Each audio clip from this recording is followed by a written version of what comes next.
Саламатсыңарбы балдар. 11 класстын алгебра жана анализдин башталышы предмети боюнча эфир аркылуу берилүүчү кезектеги сабагыбызды баштайбыз. Бүгүнкү сабагыбыздын темасы теңдемелерди чыгаруунун жалпы методдору. Бул сабакта биз теңдемелерди чыгаруунун жалпы методдорун кайталап карап чыгабыз. Немец окумуштуусу, саясатчысы Альберт Эйнштейн мага саясат менен теңдемелерге убакыт бөлүштүрүүгө туура келет. Теңдемелер мен үчүн маанилүү, анткени саясат азыркы учур үчүн гана, ал эми теңдемелер түбөлүктүү жана аларды туура чыгаруу керек деп белгилеген экен. Эмесе биз дагы түбөлүк керек болгон теңдемелер жана аларды чыгаруу методдорун кайталап карап чыгалы. Теңдемелерди чыгаруу методдору деп эмнени айтабыз? Бул же тигил теңдемени чыгарууга жардам берген жолдор же ыкмалар теңдемелерди чыгаруу методдору деп аталат экен. Ал эми теңдемелерди чыгаруунун жалпы методдору деп бул ар кандай типтеги теңдемелерди чыгарууга жардам берген жолдор жана ыкмалар болот экен. Теңдемелерди чыгаруунун жалпы методдору катары биз 4 түрлүү методду алат экенбиз. Биринчиси h(fx) барабар h(gx) теңдемесин fx барабар gx теңдемесине алмаштыруу методу. Экинчи көбөйтүүчүлөргө ажыратуу методу. Үчүнчү жаңы өзгөрүлмөнү киргизүү методу. Төртүнчү функционалдык жана графиктик метод. Биринчи методду биз h(fx) барабар h(gx) теңдемесин fx барабар gx теңдемеси менен алмаштыруу методун көрсөткүчтүү теңдемелерди чыгарууда a-нын fx даражасы барабар a-нын gx даражасы теңдемесинен fx барабар gx теңдемесине өтүүдө колдонгонбуз. Мында a 1-ге барабар болбогон оң сан. Экинчи, ушул эле методдо биз логарифмалык теңдемелерди чыгарууда логарифма a негизи боюнча fx барабар логарифма a негизи боюнча gx теңдемесинен fx барабар gx теңдемесине өтүүдө колдонгонбуз. Мында да a 1-ге барабар болбогон оң сан. Бул методду y барабар hx функциясы монотондуу болгондо гана колдонууга болот. Башкача айтканда, функция өзүнүн маанисин бир гана жолу алганда гана бул методду колдонууга болот экен. Мисалы, y барабар x'тин 9 даражасы өсүүчү функция. Ал бардык аныкталуу областында өсүүчү гана функция болот. Анда 5x плюс 3-тин 9 даражасы барабар 7x плюс 8-тин 9 даражасы теңдемесинен 5x плюс 3 барабар 7x плюс 8 теңдемесине өтүүгө болот. Бул учурда өзгөртүү теңдеш өзгөртүү болот. Ал эми y барабар hx функциясы монотондуу эмес функция болсо, анда бул методду колдонууга болбойт. Мисалы, 5x плюс 3-тин 8 даражасы барабар 7x плюс 8-тин 8 даражасы теңдемесинен 5x плюс 3 барабар 7x плюс 8 теңдемесине өтүүгө болбойт. Анткени бул учурда теңдеме өзүнүн тамырларын жоготуп жиберет. Синус 7x барабар синус 5x теңдемесинен 7x барабар 5x теңдемесине өтүүгө болбойт. Анткени биринчи учурда синус 7x барабар синус 5x теңдемесинин чексиз көп чыгарылышы бар. Ал эми 7x барабар 5x теңдемесинин бир гана чыгарылышы болуп калат. Ошондуктан монотондуу эмес функция болсо, бул методду колдонууга болбойт экен. Экинчи метод көбөйтүүчүлөргө ажыратуу методу. Бул методдун маңызы fx көбөйтүлгөн gx көбөйтүлгөн hx барабар 0 теңдемесин көбөйтүүчүлөрдүн жок дегенде бири 0-га барабар болсо, көбөйтүндө 0-га барабар болгондуктан бул теңдемени биз fx барабар 0, gx барабар 0 жана hx барабар 0 теңдемелердин жыйындысы менен алмаштырууга болот экен. Мисал карап көрөлү. теңдемени чыгаргыла. Квадрат тамыр алдында x плюс 2 минус 3 көбөйтүлгөн 2-нин x квадрат плюс 6x плюс 5 даражасы минус 1 көбөйтүлгөн натуралдык логарифм x минус 8 барабар 0. Бул теңдемеде 3 көбөйтүүчү болуп аткандыктан, көбөйтүндө 0 барабар болуп аткандыктан, бул теңдемени 3 теңдеменин жыйындысынын чыгарылышы катары карайбыз. Квадрат тамыр алдында x плюс 2 минус 3 барабар 0 биринчи теңдеме. Экинчи теңдеме 2-нин x квадрат плюс 6x плюс 5 минус 1 барабар 0 теңдемеси. Үчүнчү теңдеме натуралдык логарифм x минус 8 барабар 0 теңдемеси. Биринчи иррационалдуу теңдемени чыгаруудан баштайлы. Квадрат тамыр алдында x плюс 2 минус 3 барабар 0.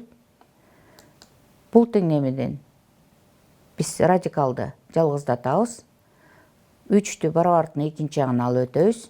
Эки жагынан тең квадратка көтөрөбүз. X 1 барабар 7 экенине ээ болобуз. Бир тамырга ээ болдук. Экинчи биз теңдемелер жыйындысындагы экинчи теңдемени, башкача айтканда көрсөткүчтүү теңдемени чыгаралы. Бул көрсөткүчтүү теңдемени чыгарыш үчүн 1-ди 2-нин 0 даражасы түрүндө көрсөтүп алабыз. Анда 2-нин x квадрат плюс 6x плюс 5 даражасы барабар 2-нин 0 даражасына. Мында биринчи методду колдонсок, x квадрат плюс 6x плюс 5 барабар 0 менен алмаштырып алууга болот. Мындан квадраттык теңдеме x экинчи барабар минус 5-ке, x үчүнчү барабар минус 1-ге. Бир эле теңдеменин тамырлары болуп аткандыктан, теңдеменин тамырларын номерлөөдө экинчи жана үчүнчүнү алабыз. Эми биз үчүнчү логарифмалык теңдемени чыгаралы. Логарифмалык теңдемеде x минус 8 барабар 1-ге, мында x 4-үнчү барабар 9-га болду. Биз берилген теңдеменин 4 тамырын таптык. Бул теңдемелердин кайсынысы берилген теңдеменин жообу боло аларын билиш үчүн биз берилген теңдеменин мүмкүн болгон маанилеринин аймагын чыгаралы. Мүмкүн болгон маанилеринин аймагы биринчи квадраттык тамыр болуп аткандыктан, анын алдындагы туюнтма x плюс 2 чоң же барабар 0 болуш керек. Жана логарифма, натуралдык логарифм x минус 8 катышып аткандыктан x минус 8 оң сан болуш керек. Мындан берилген теңдеменин мүмкүн болгон маанилеринин аймагы 8ден чоң сандар экендиги келип чыгат. Анда берилген теңдемелер тамырларын карап, алардын ичинен бир гана x 4-үнчү барабар 9 деген тамыр берилген теңдемени канааттандырарын көрөбүз. Анда жообун жазабыз. Жообу 9. Кийинки мисалды карап көрөлү. Теңдемени чыгаргыла. x-тын кубу минус 7x плюс 6 барабар 0. Үчүнчү даражадагы теңдемени чыгаруунун атайын жолу жок, ошондуктан биз муну көбөйтүүчүлөргө ажыратып чыгарабыз. x-тын кубу минус 7x плюс 6 барабар x-тын кубу минус x минус 6x плюс 6. Минус 7x'ти биз минус x минус 6x деп эки бөлүп жазып алдык. Биринчи эки кошулуучудан x'ти кашан сыртына чыгарсак, x көбөйтүлгөн x квадрат минус 1-ге. Үчүнчү, төртүнчү кошулуучулардан минус 6-ны кашан сыртына чыгарсак, минус 6 көбөйтүлгөн x минус 1-ге. Мындан x квадрат минус 1, x минус 1 көбөйтүлгөн x плюс 1 болуп, эки кашаага ажырайт. Анда биз жалпы көбөйтүүчү катары x минус 1-ди кашанын сыртына чыгарсак, кашанын ичинде x квадрат плюс x минус 6 калат экен. Эми берилген теңдеме ушул теңдемеге келгендиктен, бул теңдемени эки теңдеменин жыйындысы катары карап чыгарабыз. x минус 1 барабар 0-го жана x квадрат плюс x минус 6 барабар 0-го. x минус 1 барабар 0 деген биринчи теңдемеден x биринчи тамырды алабыз, бул барабар 1-ге. Екінші x квадрат плюс x минус 6 барабар 0 квадраттық теңдемесінен тамырлары x екіншісі барабар минус 3-ке, x үшіншісі барабар 2. Бұл теңдеме анықталу областы мүмкін болған маанилердің областы минус чекстен плюс чекске чейін болатқандықтан 3 тамырды тең анын жообу катары ала алабыз. Демек жообу минус 3, 1 жана 2 деп биз тамырларды өсүү тартибинде көптүк катарында жазабыз. Кийинки метод жаңы өзгөрмөнү киргизүү методу. fx барабар 0 теңдемеси берилсе, бул теңдемени кандайдыр бир жолдор менен p gx'тен барабар 0 түрүндө өзгөртүп түзүүгө мүмкүн болсо, анда биз gx'ты u аркылуу белгилеп алып,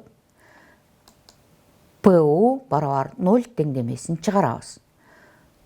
Андан кийин gx барабар u1, gx барабар u2 жана башка gx барабар un теңдемелердин жыйындысын чыгарабыз. Мында u1, u2 жана башка un дегендер pu барабар 0 теңдемесинин тамырлары. Мисал карап көрөлү.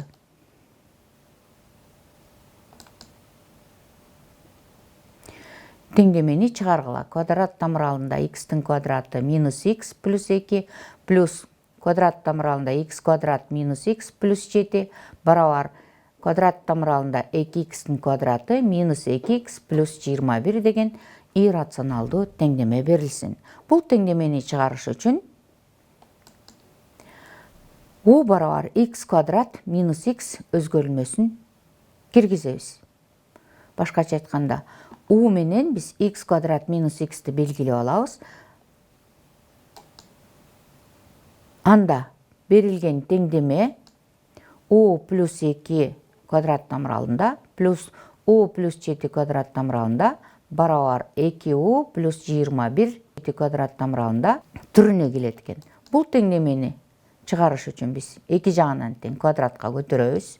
Анда кыскача көбөйтүүнүн формуласын колдонсок, u плюс 2 плюс 2 көбөйтүлгөн u плюс 2 көбөйтүлгөн u плюс 7 квадрат тамырасында плюс u плюс 7 барабар 2u плюс 21. Мындан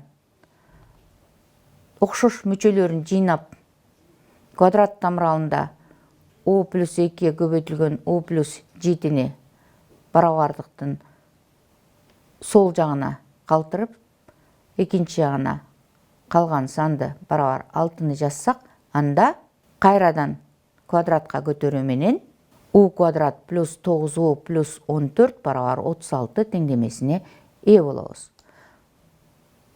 Бул теңдемени квадраттык теңдемеге u квадрат плюс 9u минус 22 барабар 0 теңдемесине келтирип алабыз. Бул теңдеменин тамырлары Виеттин теоремасы боюнча u1 барабар 2, u2 барабар минус 11 экендигин көрүп турабыз. Анда u1 барабар 2 үчүн квадрат тамыралында u1 плюс 2 плюс квадрат тамыралында u1 плюс 7 барабар квадрат тамыралында 2 u1 плюс 21 деги u1-лердин ордуна 2-лерди койсок, 5 барабар 5 деген туура барабардык келип чыгат экен. Ал эми экинчи u2 барабар минус 11 үчүн туура эмес барабардык келип чыгат экен. Анда биз u үчүн u1 барабар 2 маанисин алабыз дагы белгилөөгө кайрылабыз. Биз x квадрат минус x барабар u деп белгилегенбиз. Демек, x квадрат минус x барабар 2 деп ордуна коебуз дагы. Бул дагы квадраттык теңдемеге келет экен. X квадрат минус x минус 2 барабар 0 болуп, бул квадраттык теңдеменин тамырлары x1 барабар минус 1 жана x2 барабар минус 2 болот экен. Эмесе, бул теңдеменин жообу анда минус 1 жана 2 деген сан маанилери болот экен. Кийинки мисалды карап көрөлү. Теңдемени чыгаргыла. Косинус 2x минус 5 синус x минус 3 барабар 0 теңдемеси берилсин. Бул теңдемени чыгарыш үчүн косинус 2x барабар косинус квадрат x минус синус квадрат x барабар 1 минус 2 синус квадрат x экенин колдонобуз. Косинус 2x'in ордуна койсок 1 минус 2 синус квадрат x минус 5 синус x минус 3 барабар 0 теңдемесине келебиз. Мындан минус 2 синус квадрат x минус 5 синус x минус 2 барабар 0 синуска карата квадраттык теңдемеге ээ болобуз. U барабар синус x белгилөөсүн жүргүзсөк, анда минус 2u квадрат минус 5u минус 2 барабар 0 теңдемесине ээ болобуз. Бул квадраттык теңдемени чыгарып, u1 барабар минус 2ден 1, u2 барабар минус 2 тамырларына ээ болобуз. Кайра синус x барабар минус 2ден 1 жана синус x барабар минус 2 теңдеменин жыйындысын чыгарсак, биринчи теңдемеден синус x барабар минус 2ден 1 болгондо x барабар минус 1ден k плюс 1 даражасы көбөйтүлгөн пи бөлүнгөн 6 плюс пи k, мында k z'ке тиешелүү. Экинчи теңдеме синус x барабар минус 2 чыгарылышка ээ болбойт. Анда берилген теңдеменин жообу биринчи эле теңдеменин жообу болот. Минус 1ден k плюс 1 даражасы көбөйтүлгөн пи бөлүнгөн 6 плюс пи k, мында k z'ке тиешелүү. Кийинки мисалды карайлы. Ондук логарифм x кубтун квадраты плюс логарифм 0,1 негизи боюнча 10x минус 7 барабар 0. Бул теңдемени чыгарыш үчүн биз берилген теңдеменин жөнөкөйлөтүп алалы. Ондук логарифм x кубтун квадратын биз 3 ондук логарифм x'тин квадраты катары жазып алабыз. Же болбосо мындан 9 көбөйтүлгөн ондук логарифм x'тин квадраты.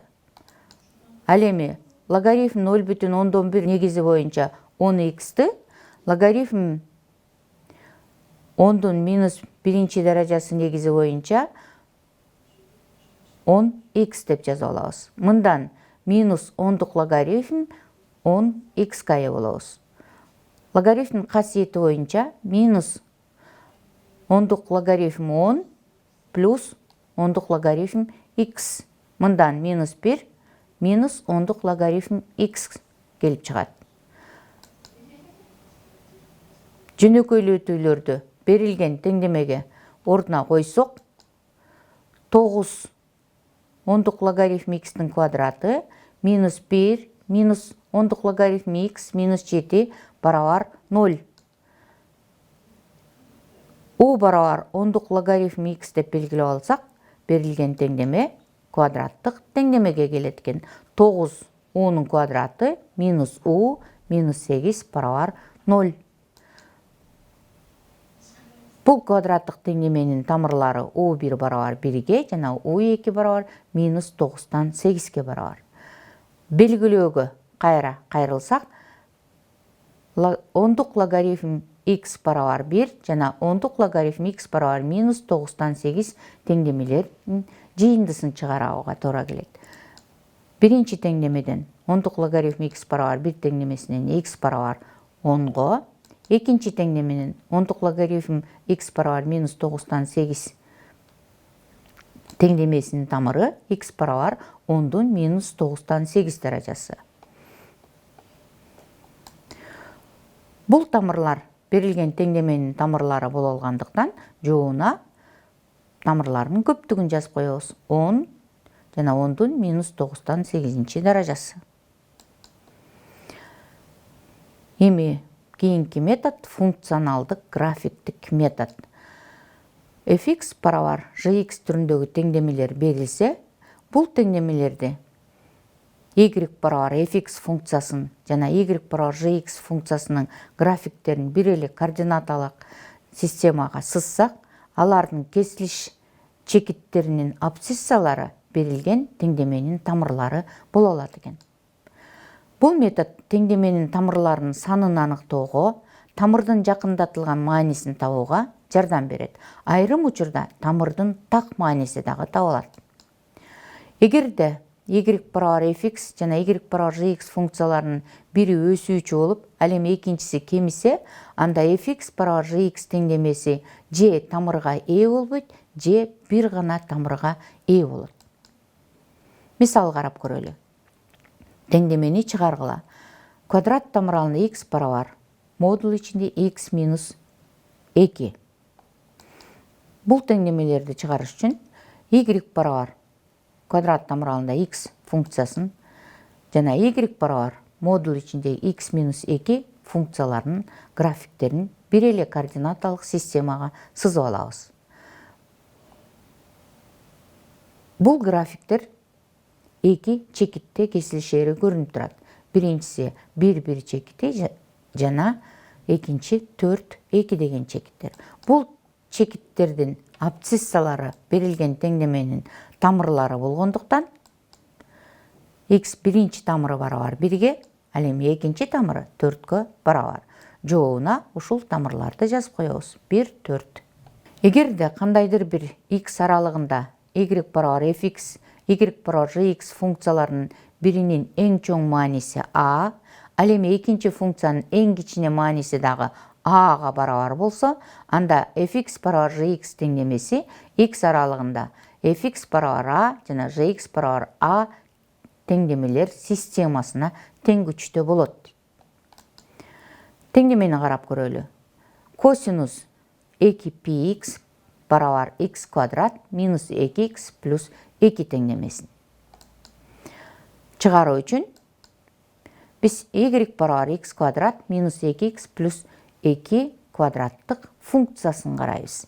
Бул функция графиге парабола. Ал эми параболанын чокусунун координаталары x0 барабар минус b бөлүнгөн 2a болгондуктан ордуна коюп тапсак x0 барабар 1-ге болот экен. Ал эми y0 дагы 1-ге. Демек 1-1 деген чекит бул параболанын чокусунун координатасы. Анда бул функциянын эң кичине мааниси 1-ге барабар. Экинчи функцияны y барабар косинус 2πx функциясын карасак, мунун эң чоң мааниси 1-ге барабар. 1 деген сан бир функциянын эң чоң мааниси, ал эми экинчи функциянын эң кичине мааниси болуп аткандыктан биз x квадрат минус 2x плюс 1 барабар 1 жана косинус 2πx барабар 1 деген теңдемелердин системасына тең күчтө болот. Анда берилген теңдеме x квадрат минус 2x плюс 2 барабар 1 жана косинус 2πx барабар 1 теңдемелер системасына тең күчтө болот. Бул теңдемелерди графиктерин сызып көрсөтсөк, экөөнүн кесилиш чекити 1-1 деген эле чекит болот экен. Эмесе жообу кесилиш чекитинин абсциссасы болгон 1-ге барабар деп жазып коебуз. Биз бүгүнкү сабакта теңдемелерди чыгаруунун жалпы методдорун карадык. Биринчи методубуз h(fx) барабар h(gx) теңдемесин fx барабар gx теңдемесине алмаштыруу методу. Бул метод менен биз көрсөткүчтүү теңдемелерди, логарифмалык теңдемелерди көбүнчө чыгарат экенбиз. Ал эми көбөйтүүчүлөргө ажыратуу методу, жаңы өзгөрмөлөрдү киргизүү методу, функционалдык графиктик методдор, ушул 4 метод теңдемелерди чыгаруунун жалпы методдору катары каралат экен. Эмесе ушуну менен сабагыбызды аяктайбыз. Үй тапшырмасын белгилеп алгыла. Колмогоровдун китеби менен окугандар параграф 4, 39 пункт, номер 169-167 номерлер. Ал эми Иманалиевдин китеби менен окугандар болсо параграф 1, 1-ден 16-га чейин 3-чү бөлүмдүкү. Көңүл бурганыңар үчүн чоң рахмат, саламатта калгыла.